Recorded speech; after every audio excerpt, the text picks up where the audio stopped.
Miles Brooks is much like other healthy, active 6-year-olds. In addition to swimming, he loves the movie Despicable Me and has mastered the minion greeting.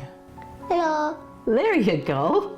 Miles and his mother Pamela share a special bond, and they both hold a special place in their hearts for Miles' twin brother Carter. A single mother by choice, Pamela went through in vitro fertilization in order to have her family. My pregnancy was very normal. No problems other than heartburn. I came to know what heartburn was. No problems at all. When I was 23 weeks, there was a little bit, very slight, pink discharge, and I went to KGH to Dr. Graham Smith, my obstetrician, to have it checked, and I was told that I was 3 centimeters dilated and I was 23 weeks, and that I would be admitted that day, right then and there. And so my mom was called. I asked that she be here. That was extremely supportive, extremely important to me that my mom be there. We didn't request that from KGH staff. It was simply offered to us, and they seemed to understand that and respect the fact that I'm a single mom by choice, and that this pregnancy was high risk, but that nothing had gone wrong to that point, but that I was in a very precarious situation and very emotionally fragile, scared at the time. I visited the chapel as well in KGH a number of times, and I went about my daily life, but I was clearly under some very watchful, loving eyes. But one morning, an early trip to the washroom raised cause for concern. I called the nurses, and when they examined me, they found that I was 8 centimeters dilated. I had not felt anything except the urge to visit the washroom. The doctor then examined me immediately. It was not a slow process.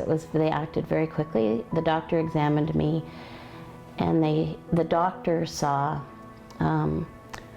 one hand and one leg protruding, and they didn't know if it was one baby or a limb from each. And so the decision was made very rapidly, an emergency C-section. They gowned my mom up. She came in with me. So I delivered in an OR. And Dr. Julie Tessier delivered. I didn't know her. I had just met her as the gurney was being whipped down the hallway. And I remember her asking me if I had any questions. I was lying on my back and signing, I guess, permission. I don't remember. I just remember a clipboard being given to me, and I think I was signing permission for them to do a C-section. And I remember this woman asking me, and I knew she was the doctor, "Do you have any questions?" And I said, "I don't have any questions, but I have a request." And what was that? Just take good care of my boys, whatever you do.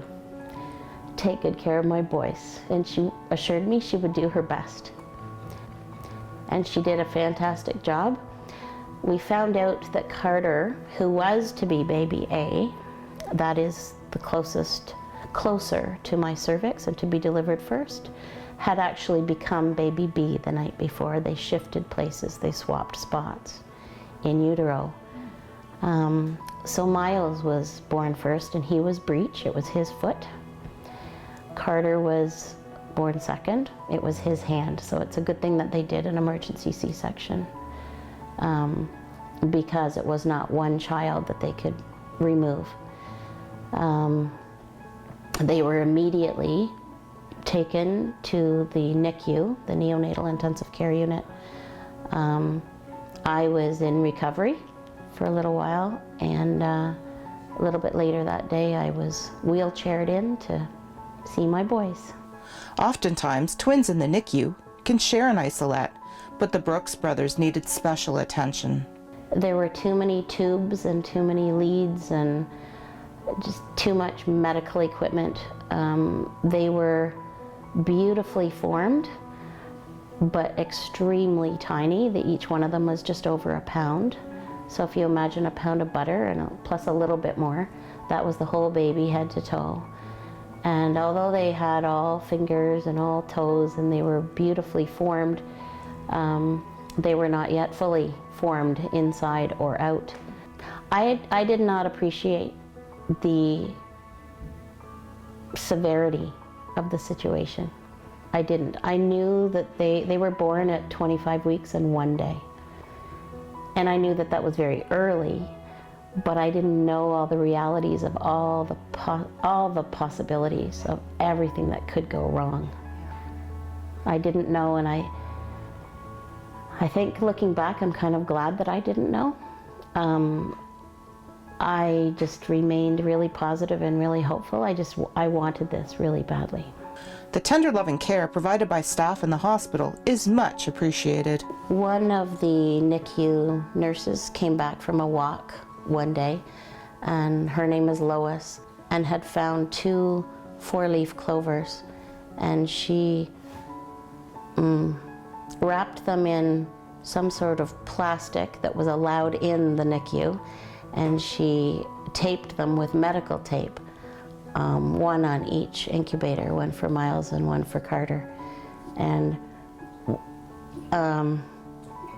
she was the first one as well to cut out, if they needed a tube, a nasal tube or some other tubing that went across their face. She was the first one I saw to cut out little hearts out of the tape that would hold that tubing on.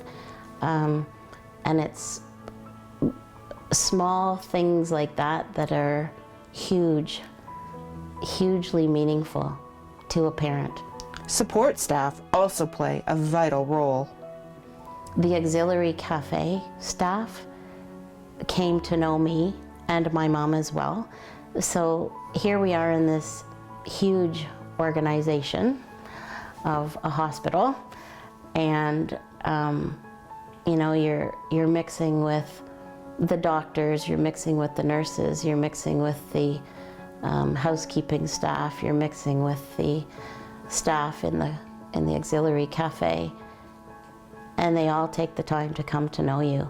I mean, if you're there for 4 months like I was every single day, all day,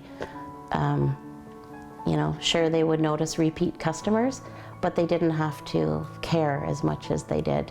And the cafe auxiliary staff, I remember 2 women in particular, I can't remember their names, but they celebrated when Miles went home, and I took Miles in his car seat to them to finally be able to introduce him to them, because I had talked about them so much. Carter was with us for 2.5 months. I had held Carter once, about a month and a half into his life, still hooked up to the respirator. And the second time that I held Carter was July 24th when he died, when he was still on the respirator. I hope I'm far from the end of my life. That experience of losing a child was, I can easily say, the hardest of my life. I had time, however, I'm really glad that he died in my arms. It was a horrific experience to watch him go.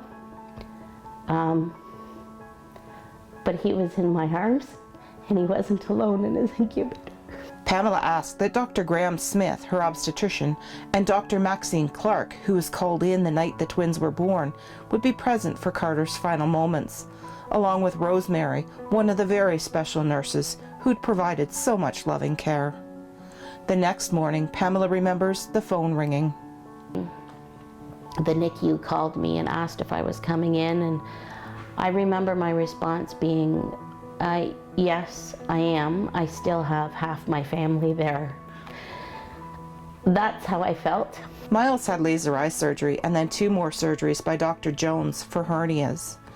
He also required a specialty surgery for a rare condition called megaprepus, which he received at Sick Kids.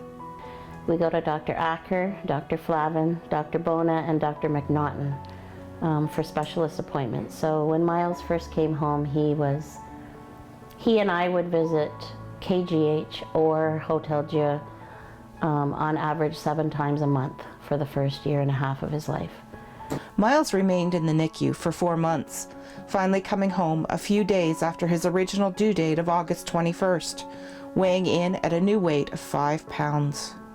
Pamela is very grateful for the care that her family has received in Kingston's hospitals and now wants to pay it forward. I would like some money to carry on to help others. I appreciate the experience that we had there and the care that my sons received and that my whole family received. I've made a planned gift through my will, appreciating the extraordinary expenses involved in taking care of preemies. My understanding is that there are different levels of neonatal intensive care units and that Kingston is one of the top levels, if that's how you phrase it, one of the best. And I'm very, very fortunate that they were born in Kingston, very fortunate. The care has been superb, and not just the care of me as the mom, but the care of my sons, the care of my mom, who is, as I said, my and our now biggest supporter. Yeah, they don't take care of just the individual who is experiencing the healthcare need or healthcare crisis. They take care of the family as well.